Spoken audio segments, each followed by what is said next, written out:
ایک عورت سے کھانے میں نمک تیز ہو گیا۔ شوہر کھانے کے لیے بیٹھا تو اتنا تیز نمک دیکھ کر شوہر بہت غصہ آ گیا۔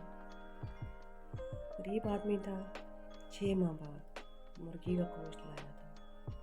6 ماہ سے دال سبزی کھا کھا کر اس کی زبان گوشت کھانے کے لیے بے چین تھی، مگر اس کی بیوی نے سالن میں نمک تیز ڈال کر سارا سالن خراب کر دیا۔ اس نے اپنی بیوی کو کچھ نہیں کہا، چپ چاپ کھا لیا اور کہا، یہ اللہ، اگر میری بیٹی سے نمک تیز ہو جاتا تو میں یہ پسند کرتا کہ میرا داماد اسے معاف کر دے۔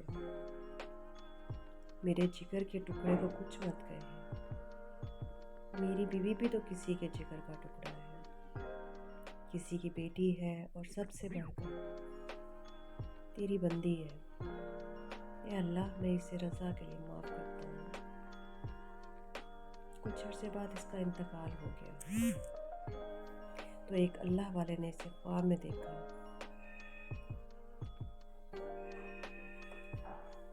تیرے ساتھ کیا معاملہ ہوا ہے؟ اس نے بتایا کہ مجھے اللہ کے سامنے پیش کیا گیا اور اللہ تعالیٰ نے مجھے میرے گناہ گنوائے۔ اے بندے، تو نے فلاں گناہ کیے ہیں، فلاں گناہ کیے ہیں۔ میں نے سمجھ لیا کہ میں ان گناہوں کی وجہ سے اب جہنم میں جاؤں گا، لیکن اللہ تعالیٰ نے فرمایا کہ جاؤ، میں تمہیں اس وجہ سے معاف کرتا ہوں کہ جس دن تمہاری بیوی سے نمک تیز ہوا تھا تو نے اسے گالی نہیں دی تھی، نہ اس پہ ہاتھ اٹھایا تھا، تو نے اس کی خطا میری رضا کے لیے معاف کی تھی، تو آج میں تمہیں معاف کرتا ہوں۔ اگر آپ کو میری یہ سٹوری پسند آئی تو بس زیادہ نہیں، صرف 2 لوگوں